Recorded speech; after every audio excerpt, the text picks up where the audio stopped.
Si creo mucho contenido, eso me va a permitir tener muchos datos y luego me va a permitir ir ajustando y encontrar aquel mensaje, aquel contenido que realmente funciona. Diferenciarse al final significa aportar valor. Ya está. Si tú aportas valor, el cliente va a agradecerlo. Y cuando digo cliente, puedo decir público, porque por ejemplo en TikTok hay un tipo de contenido que puede ser divulgativo o contenido de aprendizaje en el que enseñas algo.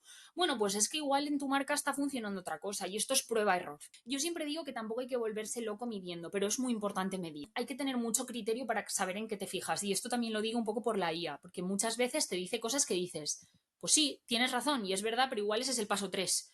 Igual hay 2 pasos previos que tienes que estar midiendo antes de llegar a esa decisión. Si nos vamos a métricas, yo no voy a mirar las mismas métricas en el marketplace que yo trabajo ahora mismo que una persona que vende en su marketplace, pero porque no tiene ningún tipo de sentido. Respuestas de Marketing, el podcast de Ciberclick para los inquietos del marketing digital. Hola, ¿cómo estás? Bienvenido a un nuevo capítulo de Respuestas de Marketing, el podcast donde cada semana o casi cada semana aprendemos de líderes que están transformando sus sectores, sus empresas a través de la innovación, el talento, la tecnología. Y hoy nos acompaña Sara Moreno Baeza, E-Trade Manager en Bavaria, una marca icónica en cosmética y cuidado personal con más de 40 años de historia. Desde su llegada, Sara ha impulsado la estrategia digital de la compañía y ha llevado a Bavaria a crecer en marketplaces tan competitivos como puede ser Amazon y últimamente TikTok Shop, que también nos va a contar. Con ella vamos a hablar de transformación digital, vamos a hablar de datos, vamos a hablar de automatización, creación de contenido y, como no, la IA aplicada al e-commerce y el reto de adaptar una marca tradicional a ecosistemas que están evolucionando prácticamente día a día. Así que nada, Sara, muchísimas gracias hoy por acompañarnos y bienvenida. Hola, buenas. Nada, muchísimas gracias por invitarme. Es de verdad un placer estar aquí, una oportunidad súper bonita para poder compartir cómo estamos viviendo pues, esta transformación desde dentro, ¿no? En una marca histórica como es Bavaria. Y bueno, también aterrizar muchas cosas que se dicen sobre e-commerce, marketplaces, pero aterrizarlo al día a día, ¿no? Que al final es lo que puede llegar a ser complicado.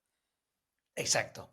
Y vamos a hablar desde esa experiencia, ¿no? Tú llegaste al e-commerce hace ya unos años, pero venías también pues de otros sectores, ¿no? Antes de liderar la estrategia online. ¿Nos puedes resumir algunos aprendizajes que te hayan sido útiles en el anteriores, digamos, para después tener éxito en el mundo digital? Yo es que creo que todo en la vida, todo lo que va pasando, te forja, ¿no? Y todos los aprendizajes se pueden ir intercambiando entre sectores. Yo, bueno, como dices, vengo del sector de los eventos, que no tiene absolutamente, bueno, tiene que ver, tiene algo que ver, pero claro, hacía de azafata hasta la organización íntegra de un evento, ¿no? Dependiendo un poco, pues también la profesionalidad, ¿no? Y el estar en un sector te hace ir creciendo, ¿no? Entonces, es un sector súper creativo y muy dinámico y a mí, yo me lo pasaba pipa, la verdad. Pero yo acabé la carrera con la llegada de la pandemia. Entonces, Ah, claro, este sector se frena en seco y yo ahí digo, ostras, ¿cómo puedo seguir, no? Y ahí fue cuando llegó la oportunidad de trabajar en la empresa Cecotec, súper establecida, una empresa eminentemente online, ¿no? Yo tuve la suerte de entrar en el departamento de B2C. Entonces, siempre digo que yo llegué al e-commerce un poco de rebote, porque no era algo que fuese buscando. Y nada, en este departamento yo me encargaba de la parte de redes sociales y de la parte de blog. Pero en el departamento también llevaban la parte web y compañeros cercanos llevaban también la parte de Amazon. Entonces aquí como que me voy dando cuenta de todas las interrelaciones que existen dentro del ecosistema online y que la analítica, que a mí me encanta y me apasiona, se puede unir con la creatividad. Y bueno, esto unido a que por supuesto tenía unos compañeros muy buenos técnicamente y súper generosos que me enseñaron mogollón. Incluso cuando vieron que a mí esto pues me iba interesando, me iba gustando y demás, me animaron mucho a formarme. Entonces aquí hice un máster de SEO, SEM y analítica, que fue un regalo, porque yo todo lo que aprendía lo iba aplicando. Entonces ahí fue un poco como fue empezando todo. Y bueno, después llegó el proyecto de Bavaria, que buscaban a alguien para desarrollar toda la parte online prácticamente desde cero, que esto es algo que supe ya después, ¿no? Pero bueno, ese reto de construir una cosa muy guay, la verdad. Claro, esto es muy interesante, ¿eh? Empezar una marca de cero. Ahora decías también esta parte que yo doy clases también en algún máster parecido al que has dado tú y siempre lo digo que a cualquier alumno, oye, lo mejor que puedes hacer mientras estás estudiando este programa o este máster es poner un poco las manos en el barro, ¿no? Y sacar Total, datos, analizar, intentar aprender, ¿no? Porque ahí un poco es donde está la clave. Te quería totalmente. preguntar de Bavaria, ¿no? Porque al final es una marca consolidada de gran consumo, pero es que, claro, es lo que dices, ¿no? Es empezar prácticamente de cero, ¿no? De cero en el sentido digital, ¿no? Es decir, oye, es esa transformación que justamente con la pandemia prácticamente todas las marcas se han visto obligadas a hacer, que seguramente si no hubiera pasado, muchas habrían seguido unos años pues con sus canales tradicionales. Mm. ¿Cómo fue ese proceso, no? De, oye, empiezo de cero la estrategia digital, ¿cómo te lo planteaste y cuáles fueron los pasos que fuiste dando? Como dices, muchas marcas, antes de contarte, es verdad que muchas marcas han dado el paso gracias a la pandemia, pero aún quedan muchas por darlo por no desconocimiento, que quizá también, sino por las dificultades que te vas encontrando en el camino, que no son pocas, ¿eh? O sea, que también ahora lo iremos hablando, ¿no? Pero sí que es verdad que en cuanto a Bavaria, una marca súper consolidada en el mercado español y que además está presente en 51 países. O sea, lo que yo me encontré fue una oportunidad brutal, pero a la vez, ostras, muy agradecida de que confiaran en mí, pero un súper reto. Pero muy guay, ¿eh? Yo estoy súper, súper contenta de haber podido dar este paso. Sí que es cierto que Bavaria es una empresa con un conocimiento muy sólido en la parte offline. Y vamos a ser súper sinceros, cuando una empresa es ya reconocida en el mercado, eso te abre muchas puertas mucho más rápido, porque entrar en un Es más fácil. marketplace... ¿El que, perdona? Digo que es un poco más fácil porque Sí, tienes el viento a favor, ¿no? O sea, al final total. ya la gente te quiere comprar. La gente quiere que estés, entonces muchas veces te llaman. Por ejemplo, en TikTok Shop nosotros, antes de nosotros dar el paso, ya nos habían contactado ellos para contarnos el proyecto. Entonces es una cosa muy chula porque te enteras de las tendencias del sector enseguida. Pero bueno, realmente para nosotros el reto ha estado en adaptar, igual que creo que pasa en muchas empresas tradicionales en nuestro país, es adaptar toda la estructura a la inmediatez que requiere el online. Y en eso no es tan sencillo. Yo siempre he tenido muy claro el potencial de Bavaria y lo que podíamos llegar a construir. Y esto también a veces es un poco fe ciega, ¿no? En no se ven resultados, pero hay que construir, hay que construir, hay que construir. Y también esto a mí me ha hecho a nivel personal, yo he aprendido en esta empresa muchísimo de offline, que yo no sabía, porque hay que poder traducir los flujos de offline al equivalente digital, digamos de alguna manera, porque internamente hay que hacer también divulgación de, oye, este proceso necesitamos modificarlo, pero no es un capricho, tiene un sentido. Y también porque internamente siempre ha habido mucha base en construir algo muy sólido, que eso también es de agradecer. Ahora decías el cambio de procesos, es algo que te quería preguntar, no es trivial para una empresa, ¿no? Que viene digamos, de la venta a través de distribución, ¿no? Y canales offline, Hmm. pasarte al canal online. A veces te replanteas cómo hacer las cosas. Alguno de nuestros clientes, por ejemplo, pues ha tenido que montar una pequeña área en su almacén donde se gestiona toda la parte de canales digitales porque el proceso es muy distinto. ¿A Muy vosotros qué distinto. cambios os ha supuesto? Pues mira, en cuanto a los procesos internos, cuando yo entré, por hacer un poco un timeline, en Bavaria ya se vendía en Amazon en la parte de vendor. Amazon tiene varias partes, ¿no? Por si alguien no lo sabe, vendor es la parte B2B de Amazon, es decir, ellos te compran el producto y el stock pasa a ser suyo. Entonces, la única diferencia, diría yo, bueno, la gran diferencia con un cliente tradicional en el B2B es que tú eres quien tiene que garantizar la rotación del producto. Entonces, claro, ¿cómo la garantizas? Bueno, pues como harías luego aunque fueses seller en Amazon, ¿no? Que digamos, pues lo primero que tuvimos que hacer era optimizar todo el contenido orgánico, entender bien los costes, los márgenes reales, si tenía sentido el negocio que se estaba generando, o ya no si tenía sentido, si estabas generando negocio, ¿sabes?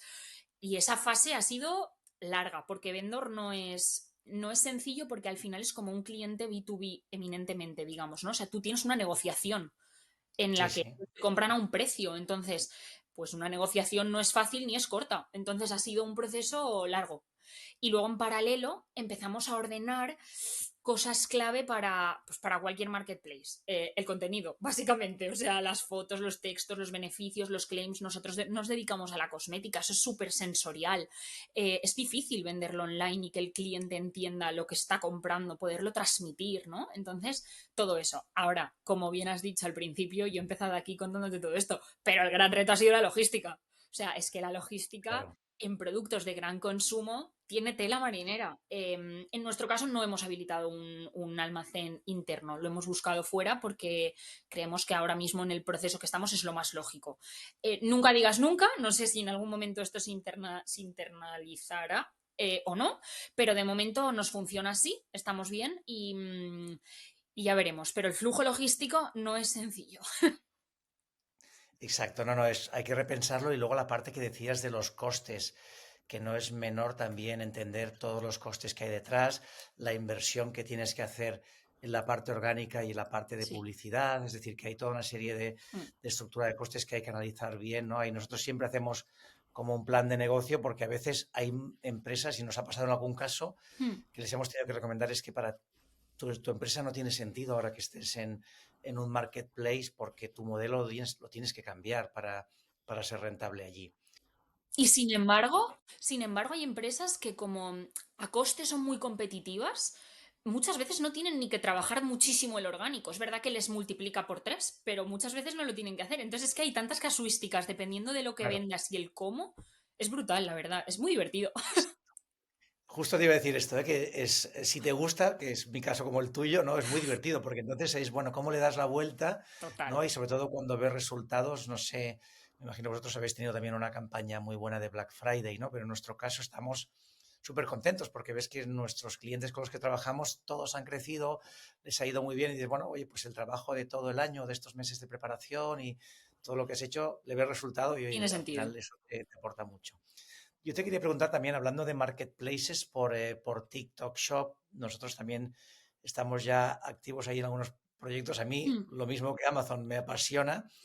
Yo creo que es bueno, una forma de trabajar muy distinta, ¿no? Porque Sí. aparte tienes la creación de contenidos mucho más activo, el trabajo con esos afiliados, ¿no? Esos Mm. creadores de contenidos que te generan ventas. ¿Cómo adaptáis cada estrategia, pues esto, ¿no? A Amazon, a TikTok Shop, al e-commerce directamente. Nosotros partimos de la base de que en Bavaria trabajamos 5 categorías core, que son solar, facial, corporal, capilar, desodorantes, y luego tenemos una categoría de cuidado en la que hay pues un poco más mix con desodorante, gel íntimo, bueno, otro tipo de productos, ¿no? Entonces, que garantizan un poco más la rotación, digamos. Entonces, ya solo de esta base te puedo decir que no se puede tener una estrategia para todos los Claro, marketplaces. O sea, es claro, imposible. Principalmente, yo además ya no aplico solo a Bavaria, aquí aplico un poco a todo porque el consumidor no percibe igual todas las plataformas. Es decir, cada generación tiene una plataforma de confianza y cada generación tiene una manera de comunicarse distinta. Entonces, tú no conectas igual con la generación Z que con los millennials, bueno, que ni siquiera con los baby boomers, ¿no? Digamos, ni buscan de la misma forma en el buscador. Entonces, sí que es cierto que al final todo esto, todos los palabras que digo yo, ¿no? Al final tú no le vendes a un ente abstracto, es que le vendes a personas. Y yo siempre digo que el sentido común es lo más fundamental de todo. Es que ya está, ¿no? Pero es verdad que ni siquiera dentro del mismo marketplace puede existir una sola estrategia. Por ejemplo, nuestra categoría de solar, pues evidentemente en España el verano se concentra en unos meses, pues la venta está ahí. Entonces, las promociones, el contenido y demás se tiene que vincular a estos momentos del año. En cambio, facial, bueno, pues tienes picos, ¿no? Como has dicho, el Black Friday, pues todo eso hay que tenerlo en cuenta. Y luego, cada marketplace funciona de una manera y exige una comunicación distinta, que es básicamente lo que estábamos diciendo, ¿no? Un poco, pues TikTok Shop. Puedes transmitir el mismo mensaje que en Amazon al final, porque estás transmitiendo los beneficios de tu producto, pero el cómo lo cuentas es lo que realmente marca la diferencia, ¿no? Y determina si conectas o no con la persona que te está viendo. TikTok es impulso, o sea, es una compra que va por impulso, es emocional, está muy ligado al contenido porque al final lo estás consumiendo en un momento de desconexión, ¿no? Y en cambio en Amazon es un entorno en el que estás muy predispuesto a la compra, sabes que entras para buscar, comparar, es mucho más racional, digamos. Exacto. Oye, hablabas de los contenidos. ¿Cómo es vuestra estrategia allí o cómo os podéis diferenciar? Menudo melón, ¿eh? Lo de los contenidos, porque cada vez hay más redes sociales, cada vez tienes que estar Claro, en todas, tienes que tal, o sea, es complicado, es complicado. En cuanto a los contenidos, a ver, diferenciarse en un mercado hipercompetitivo, porque es que ya no voy a hablar ni de plataformas, es que es todo hipercompetitivo. Entonces, em, trabajar cada cliente, no sé, es muy complicado. Entonces, diferenciarse al final significa aportar valor. Ya está. Si tú aportas valor, el cliente va a agradecerlo. Y cuando digo cliente, puedo decir público, porque por ejemplo en TikTok hay un tipo de contenido que puede ser o divulgativo o sea, lo suelen separar, ¿no? Así la gente que habla de estos temas sí, lo suele separar en divulgativo o en contenido de aprendizaje, en el que enseñas algo. Bueno, pues es que igual en tu marca está funcionando otra cosa y esto es prueba-error. Entonces, yo no soy quien para dar ningún tipo de lección sobre contenido, pero hay que probar. Es que si no pruebas no lo sabes. Y luego analizar métricas y decir, esto me funciona, vale, vamos a generar una variante por aquí. Que no se te ocurre la variante, te puedes apoyar en la IA, que es maravillosa. Si le das unos guidelines buenos, te puede decir y te puede ayudar una barbaridad.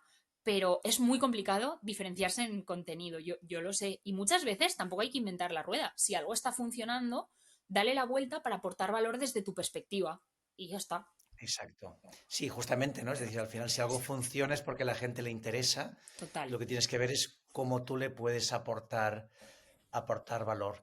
Oye, justamente hablabas ahora pues esto de las también de medir, ¿no? Y ir aprendiendo, que yo creo que esto es clave, ¿no? Al final en el contenido, si creo mucho contenido, eso me va a permitir tener muchos datos, y luego me va a permitir ir ajustando y encontrar bueno, aquel mensaje, aquel contenido que realmente funciona.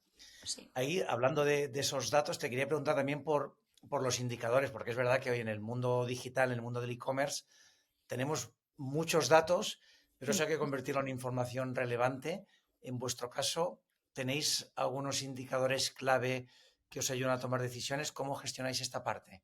Relevante y accionable, porque al final yo me encuentro muchas veces cuando hablo con compañeros, a mí me encanta aprender y me encanta estar todo el rato en contacto con otras personas del sector, ¿no? Y te encuentras con que miden tantas cosas que a veces dices, es que este dato me dice que activo este, pero este otro me dice lo contrario, entonces, ¿qué hago? Y es como, Claro, lo entiendo porque es que es así, o sea, es una realidad. Entonces, yo siempre digo que tampoco hay que volverse loco midiendo, pero es muy importante medir. Esto es un poco una contradicción, pero, por ejemplo, hay que tener mucho criterio para saber en qué te fijas. Y esto también lo digo un poco por la IA, porque muchas veces te dice cosas que dices, pues sí, tienes razón y es verdad, pero igual ese es el paso 3.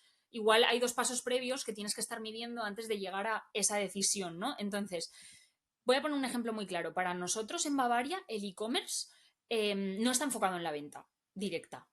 O sea, es puramente informativo. Digamos que actúa un poco de catálogo de producto. Entonces tú puedes ver los beneficios del producto, si quieres puedes comprar. ¿Por qué? Bueno, pues porque nos hemos centrado un poco en la venta más en marketplaces. Pero bueno, esto no aplica a esta pregunta, ¿no? La cuestión que si nos vamos a métricas, yo no voy a mirar las mismas métricas en el marketplace que yo trabajo ahora mismo que una persona que vende en su marketplace, pero porque no tiene ningún tipo de sentido. O sea, a mí me da igual las conversiones en el sentido de nosotros si tenemos enlaces a los retailers.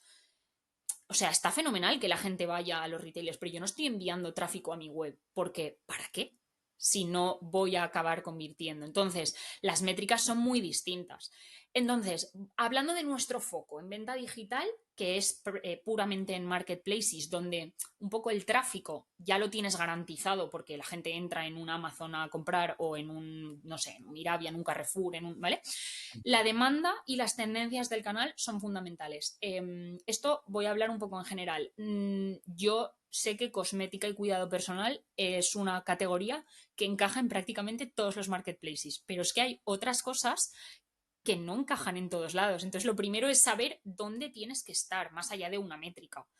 y después ya decide qué venta tiene esa categoría en el marketplace. Esto te tienes que apoyar, evidentemente, de la gente interna de los marketplaces. Ellos también se llevan un porcentaje de venta, les interesa que tú estés ahí. Es que al final lo Claro. tratamos como algo, un ente que está ahí. No, es que son personas detrás. Entonces es importante que se comunique, es que haya una comunicación fluida, que hables y preguntes, oye, pues, ¿tiene cabida mi categoría ahí? La tiene, perfecto. ¿Qué porcentaje de venta puede representar?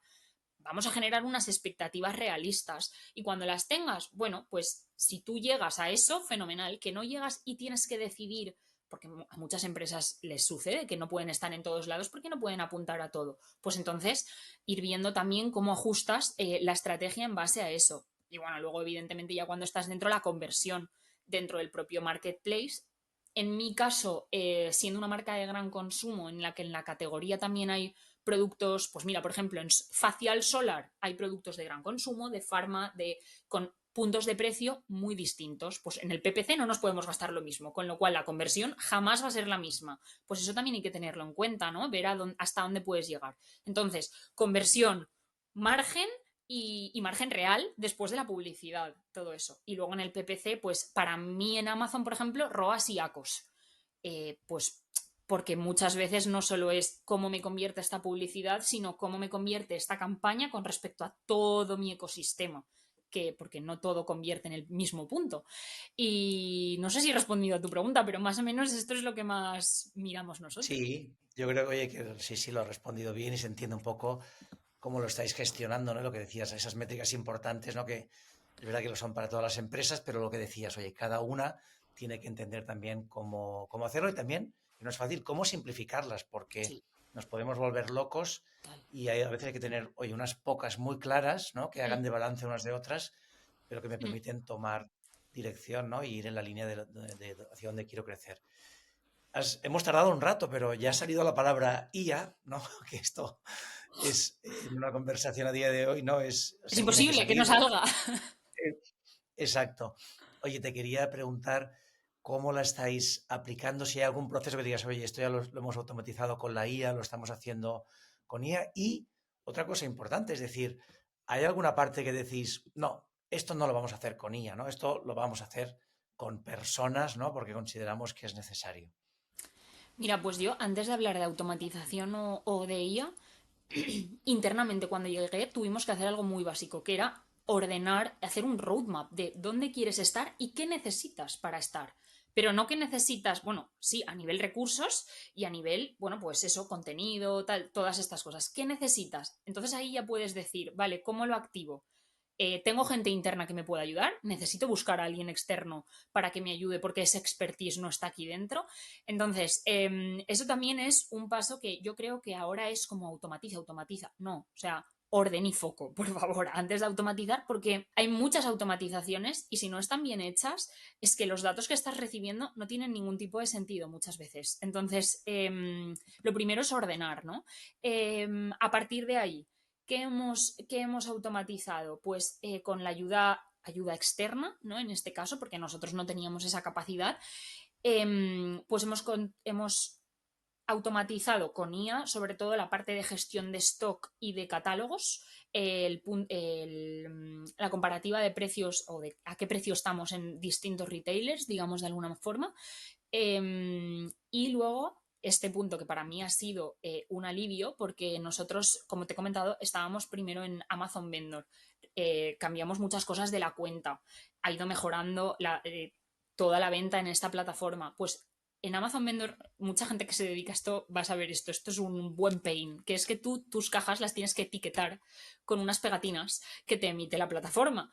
Esto es bueno, un fastidio. Entonces, el equipo, bueno, equipazo de IT interno, esto sí que ha sido interno, lo han automatizado para que nadie tenga que pegar una pegatina más.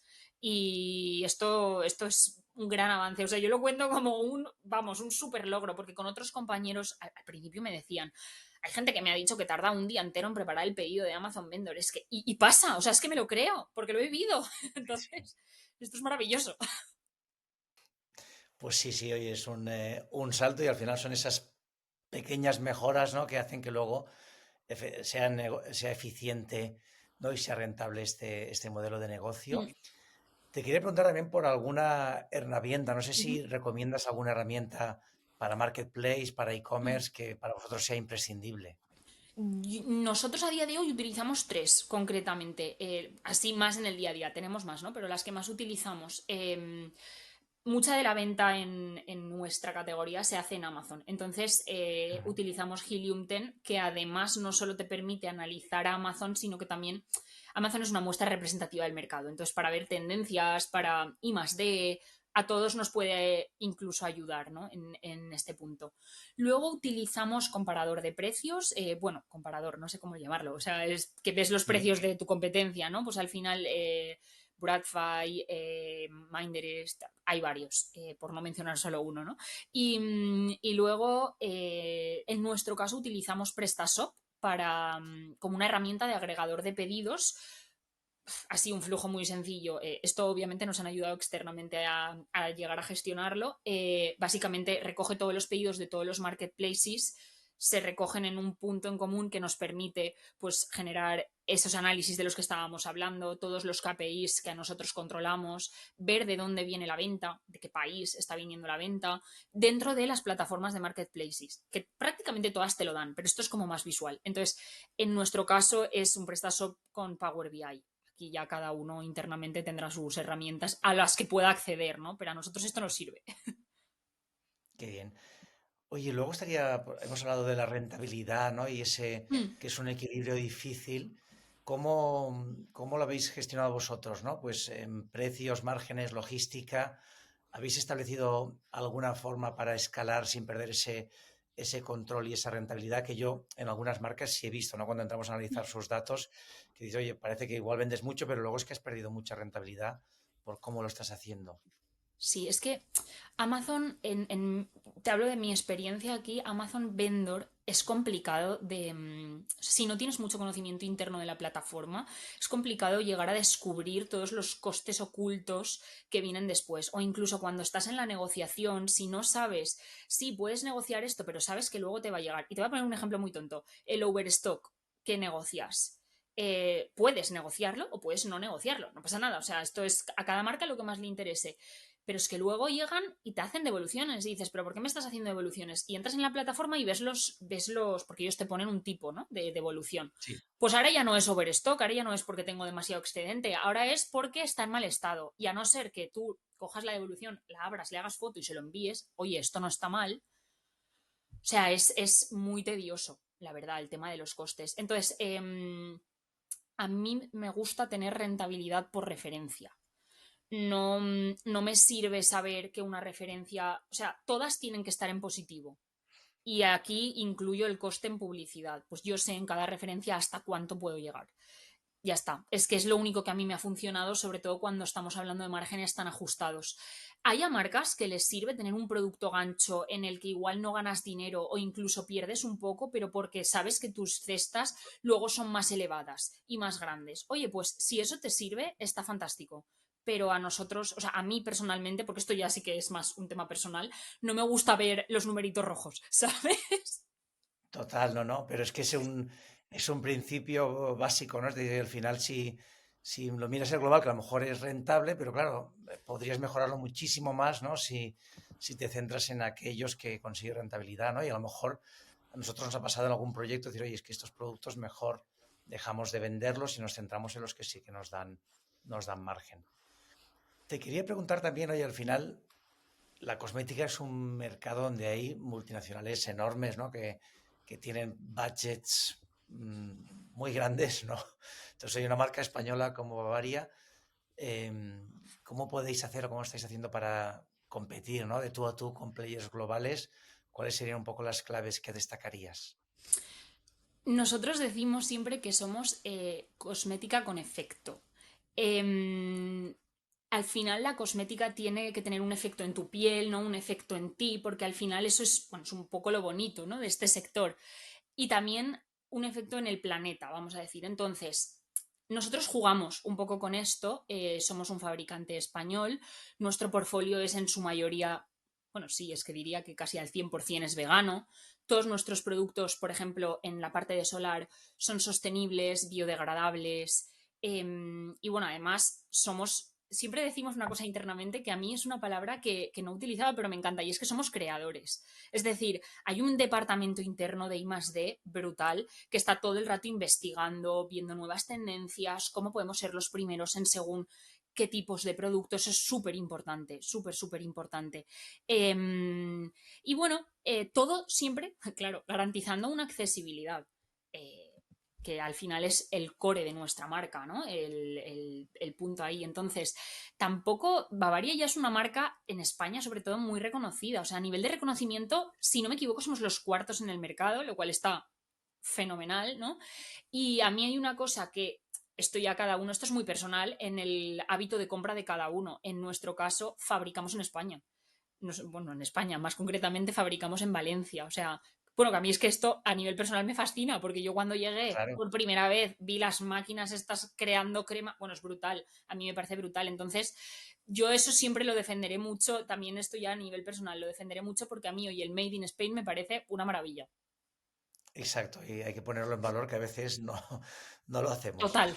Oye, mirando al futuro, ¿no? Y tampoco, no muy lejano, 2, 3 años máximo, ¿qué transformaciones crees que van a llegar al sector del e-commerce, ¿no? Con todos los cambios de la IA y cómo os estáis preparando vosotros. Uf, estas Y preguntas siempre es difícil, ¿eh? me dan un respeto, te lo juro, porque digo, ostras, igual te digo una cosa que luego pasa totalmente lo contrario y esto se queda aquí grabado, ¿sabes? Bueno, oye, al No, final es verdad que nadie tiene la respuesta absoluta y lo bueno de este mercado es que hay que llegar, nada, yo siempre digo, una semana antes que el resto, sí. darte cuenta y entonces ejecutar muy rápido. Porque es verdad Sí, que a veces los cambios son tan rápidos que no. sí, yo creo que el mercado está yendo mucho y se le está dando mucho auge al social commerce al final, ¿no? Todo el tema de TikTok Shop y demás. Sí, Sí que es cierto, y aquí por hacer una reflexión, que creo que las marcas estamos siendo más rápidas que lo que está cambiando, del cambio que está viendo en los consumidores. Es mi percepción. También esto supongo que la técnica la iremos perfeccionando poco a poco y aprenderemos a vender mejor en toda la parte de social commerce. Pero creo que no estamos todavía como en la misma sintonía, ¿no? De entretenimiento y venta, pero bueno, yo creo que llegará, creo que además me parece brutal como a nivel negocio, ¿no? Y luego yo, por lo que se ve en según qué sectores, hay una personalización mucho mayor. La IA también facilita mucho estas personalizaciones, ¿no? Pues por ejemplo, en las zapatillas, cosas como más personales o en la ropa, no sé, creo que la personalización va a tener un auge bastante grande. Y luego hay una cosa que nosotros en el sector se comenta, pero que todavía tampoco sabes muy bien cómo, es el vínculo que se puede llegar a establecer entre retail y marketing. O sea, y marketplaces.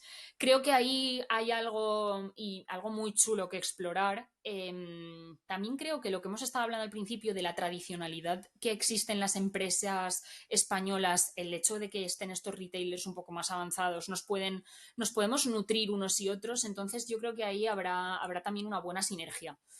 Y no me atrevo a mojarme más. No, bueno, oye, ya has dado unos buenos apuntes, ¿no? Y es lo que dices, es difícil predecir. Yo, por ejemplo, no acabo de estar de acuerdo que las marcas vayan por delante. Yo creo que es más una percepción tuya de que vosotros sí Puede ser. estáis tirándoos a la piscina, ¿no? Porque, por ejemplo, lo que decías en TikTok Shop, nosotros que ya hemos lanzado algunos proyectos, pero vemos muchas empresas que tienen una gran oportunidad y que no la están aprovechando, ¿no? Y hay otras compañías que sí lo han entendido.